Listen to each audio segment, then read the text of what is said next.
4 de febrero han pasado 23 años de este golpe militar fallido en su momento para derrocar al entonces presidente constitucional, que era Carlos Andrés Pérez.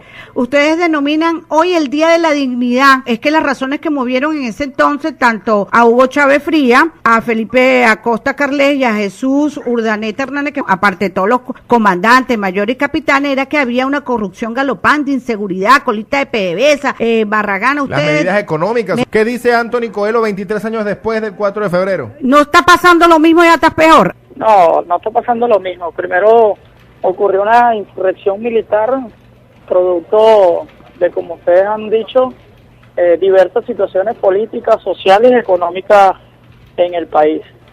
Con eso no significa que hoy en nuestro país y en el mundo se puedan vivir situaciones de las mismas características desde el punto de vista social, económico o político, donde la Venezuela de entonces, la de la época de los 90, era una Venezuela llena de desesperanza, una Venezuela con tasas de desempleo altísimas, una Venezuela donde recientemente le habían aplicado un paquetazo económico, y una Venezuela que en especial y en particular de la juventud no encontraba posibilidades para su educación, para el trabajo.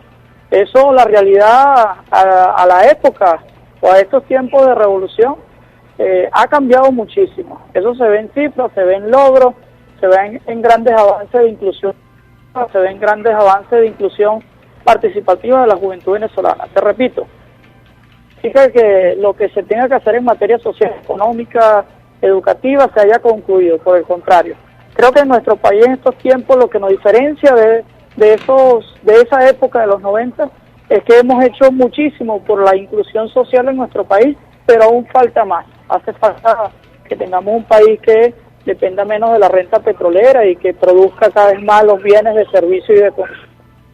Falta que nosotros sigamos ampliando todas las opciones en materia educativa y que sea de mayor calidad nuestra educación, y por eso una consulta educativa que se ha hecho recientemente, y hace falta que cada vez más la juventud venezolana adquiera mayor conciencia de su participación en el aparato socioproductivo del país. Anthony, en este momento vivimos una crisis económica y vivimos un desabastecimiento en muchos rubros. Vemos también como un informe de la CEPAL habla que en Venezuela la pobreza desde el 2012 al 2013 ha aumentado 6 puntos porcentuales y que hay 3 millones de indigentes y 47% de la población está en ocupación de economía informal. Sí, matando tigres y buhoneros y no tienen un trabajo fijo. ¿Cuál es la función entonces del Ministerio de la Juventud y qué está haciendo el Ministerio por esta gran cantidad de muchachos que se encuentran sin empleo formal? ¿Por qué crece la pobreza dentro del marco de la revolución? Sí, fíjate, en primer lugar la OIT, la Organización Internacional del Trabajo,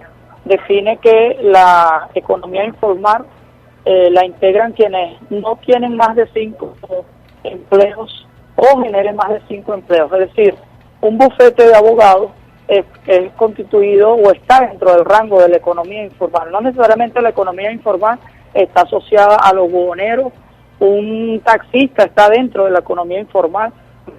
La categoría de economía informal se cumple hasta la generación de empleos de 1 a 5 empleos. Es decir, no todo el que está en la economía, en este sector, significa de que no esté ejerciendo una actividad profesional o una actividad desde el punto de vista del comercio. Eso varía. Habría que hacer un estudio como para caracterizar exactamente quiénes están en cada una de las actividades económicas y de este grueso. No obstante, lo más importante que resaltar del tema del trabajo, del empleo, es que nosotros tenemos una tasa de desempleo general muy baja en nuestro país, está cerca del 6 o del 7%. Si lo llevas al tema de la juventud, la reciente tasa de desempleo cerró en diciembre cercano al 12%. Cuando lo comparas con otro país, por ejemplo, como Colombia, la tasa de desempleo juvenil está por encima del 20%. Si lo comparas con España, la tasa de desempleo juvenil está por 56%. El mismo presidente de la República pidió a nosotros impulsar la ley de la juventud productiva, donde en este momento se está elaborando el plan de trabajo de esa ley. Esto con el objetivo de que el mismo presidente dijo que tener una tasa de desempleo juvenil por encima del 10% sigue siendo alta para nosotros. Y es por ello que hemos impulsado una iniciativa legislativa que se promulgó el año pasado y que ahora estamos en la fase, como lo dispone la misma ley, de que en los 90 días siguientes de su aprobación, crear un plan de trabajo. Y es en lo que estamos trabajando ahorita. Aspiramos que para este mes de febrero, el mes de la juventud venezolana, podamos exponerlo ante el país, donde va a haber iniciativas desde el punto de vista productivo, buscar que la juventud venezolana tenga mayores accesos a financiamiento para sus proyectos individuales o grupales, buscar que las pasantías tengan el uso correcto en nuestro país y se puedan aprovechar más el potencial de la juventud venezolana, buscar que los requisitos que a veces se le exige a la juventud para poder acceder a créditos, a programas, no sean, bueno, como un rosario de peticiones que a veces no podemos alcanzar. Es buscar cada vez más vías para que la juventud venezolana tenga mayores Anthony, oportunidades. y yo quisiera consultarte, ¿no? Porque la realidad del país se palpa en las calles, en los autobuses, en los supermercados, en los chinos, en las bodegas, en línea general y en los puestos de empleo. Hay mucho sector juvenil, tú como viceministro de Juventud, hay muchos jóvenes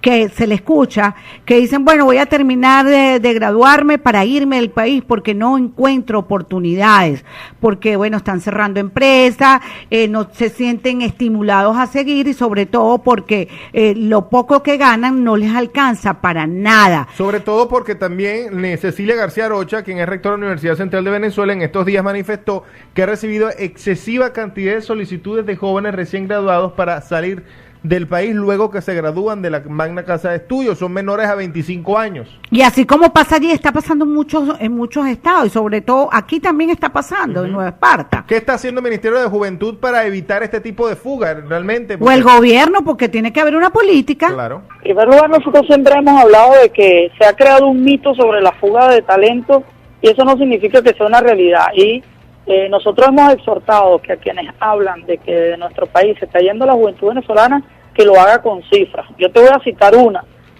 Nosotros realizamos el año pasado la segunda encuesta nacional de la juventud. Son 10.000 encuestas como una de las muestras más importantes que se ha hecho en nuestro país.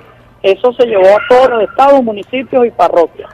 El 79% de los jóvenes encuestados dicen que desean estudiar, trabajar y permanecer en su país. Y el porcentaje restante, un grupo significativo de ese porcentaje, manifiesta que de irse del país iría a estudiar y luego regresaría a trabajar y a impartir sus conocimientos. No es malo ir a aumentar los conocimientos, a profesionalizarse. Si alguna política ha sido exitosa en materia educativa, es todas las becas que nosotros hemos otorgado a través de Ayacucho y tenemos cientos de miles de estudiantes fuera de nuestro país haciendo posgrado, haciendo doctorado en las universidades más importantes del mundo, en países como Francia, como Argentina, como Cuba, como Rusia, entre muchas nacionalidades, sin ningún tipo de, digamos, ideologización de la beca, sino por el contrario, buscando las mejores maestrías y los mejores posgrados para nuestros profesionales. Si hoy un joven tiene la oportunidad de salir a estudiar, es gracias a esta beca, que por cierto, una beca que en la época de los 90, que ya hablábamos, era un crédito. Cuando el joven terminaba de estudiar, luego tenía que pagarla. Hoy el joven es becado, tanto el que estudia en la universidad privada, como el que estudia en la universidad pública, como el que desea acceder a una educación especializada fuera de nuestro país para adquirir esos conocimientos. Creo que cada joven tiene libertad de decidir y creo que eso también demuestra el talante democrático y las libertades plenas que se viven en nuestra patria. Ahora, así como se han ido compañeros por diversas razones, algunas son políticas, otras son económicas, otras son desde el punto de vista académico, lo que yo no metería todo en el mismo paquete y lo llevaría como un aspecto general de la situación. Yo también. ¿Y esos números de dónde surgen? ¿De qué fuente? El número que yo te estoy dando es la segunda encuesta nacional de juventudes, que está avalada por el Instituto Nacional de Estadística, a la que cuando esté en Margarita, yo gustosamente le pudiera llevar a una tía o una sí, para que profundicen también en esa cifra desde el punto de vista socioeconómico, político, de la realidad de la juventud venezolana. Esa encuesta nos dice muchos datos interesantes. Solo voy a señalar ese es el tema que estamos hablando. Ahora bien, yo también conozco historias de compañeros que se han ido a España, por ejemplo, a buscar otras oportunidades desde el punto de vista económico, desde el punto de vista académico, y no les ha ido nada bien. Han estado regresando a su país. La coyuntura de Udeli y Jonás que se vive económica en nuestro país es una realidad. Nosotros no la negamos, por el contrario, la hemos asumido. Yo soy de los que siempre digo, es una realidad a la que hemos llegado, producto, en primer lugar, de nuestros propios errores, pero también de acciones que se enmarcan dentro de la guerra económica. El hecho reciente en Falcón, el encontrar 50 toneladas de carne acaparadas, que se le dio las divisas para ser importada a $6.30, aparte de que la tenían acaparadas, las estaban extendiendo a un precio que tenían una ganancia del 1000%. Pero aparte de eso, Anthony, aparte de esos decomisos que está realizando el gobierno, también debería haber una responsabilidad por parte del gobierno de asumir que no ha dado los resultados a las empresas que fueron estatizadas para poder producir. Los bicentenarios fueron apropiaciones de la cadena de éxito, no fueron construidos como tal por el gobierno. Ahí es donde también quiero llegar. Pero ahí están los bicentenarios funcionando. Ahí están los bicentenarios funcionando. Tú hablas de empresas de propiedad del gobierno. Ahí está el caso de Cantey, Movilnet. Hoy genera ganancias para el país y eso nos da la posibilidad de invertirlo en las misiones sociales, así como otros casos. Seguramente hay otros donde no ha sido exitoso. Bueno, ahí hay que reconocer el error. Nosotros no tapamos el dedo con un sol, sino por el contrario hay que reconocer donde hayamos fallado, hay que reconocerlo y asumir el problema.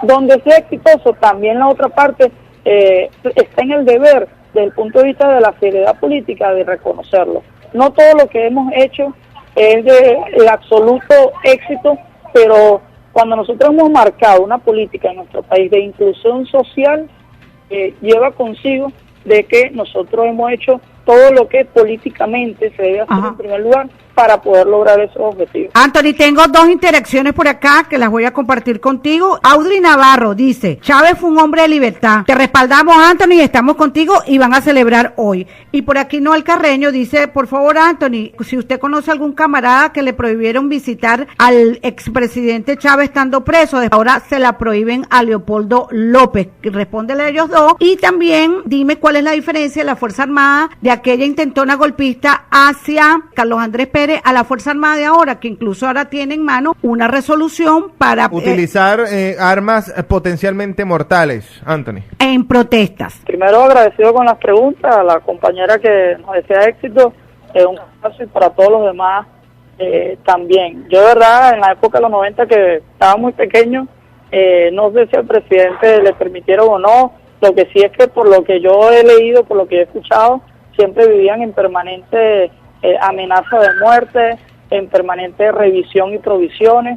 Ese señor que está hoy preso en Ramo Verde, que goza de todos sus derechos humanos y que goza de todas sus, digamos, virtudes que pueda tener, o bueno, no sé si virtudes, todas las, digamos, comodidades que tiene en el espacio que está. Yo dudo que lo hayan vivido los compañeros que llevaron a cabo la rebelión militar del 4 de febrero, que permanentemente eran perseguidos, que entre muchas otras cosas siempre estaba la latente amenaza de muerte en su cárcel o en su lugar donde estaba. ¿Y la Fuerza Armada?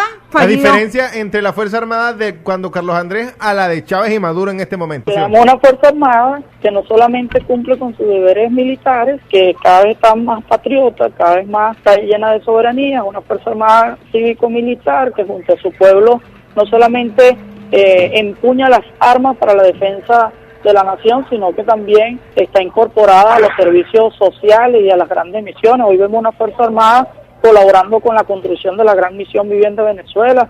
Hemos visto una Fuerza Armada colocando toda su potencialidad logística para que misiones como Rivas, como Sucre puedan funcionar en nuestro país. Es decir, una Fuerza Armada que tiene plena conciencia del rol histórico que debe jugar en nuestra sociedad, no una Fuerza Armada... ¿Está politizada la Fuerza Armada, Anthony? Sí, está politizada con una idea libertaria, con una idea desde el punto de vista de asumir el socialismo como base socioeconómica y política del país. Nosotros engañarnos es que si la Fuerza Armada está partidizada no está. Desde que llegó la Constitución Bolivariana se le dio la posibilidad de que los hombres y las mujeres de la Fuerza Armada pudieran tener derecho al voto porque también tienen ideas y tienen posiciones políticas. Es una Fuerza Armada que sí está politizada en función de los objetivos plenos, soberanos, independientes de nuestro país. Bueno, Anthony, agradecemos de verdad la entrevista. Y Baja la me actividad llevan? nacional en estos momentos, ¿no? ¿Cuándo me llevan para la...? Cuando vengas a Margarita, Oye, tienes las ven puertas pues, te abiertas. esperamos aquí. Llámanos y te sientas aquí Ya con no. nosotros. Mira, no me invitaste más, vale. No digas Tú te eso, la pasas Anthony. en Caracas, Ayer te Anthony. invitamos. Cuando vengas avisa y te apartamos un espacio, estás acá con nosotros. Gracias, Anthony Siempre Coelho. voy a Margarita, yo sigo haciendo mi trabajo en Margarita. Ah, bueno, te Bueno, esperamos estamos cuando vengas, pendientes. pues. Vamos a cuadrar para que vengas al estudio directamente. Gracias, Anthony. Seguramente. Un abrazo para ambos. Gracias. Anthony Coelho, viceministro de la Juventud.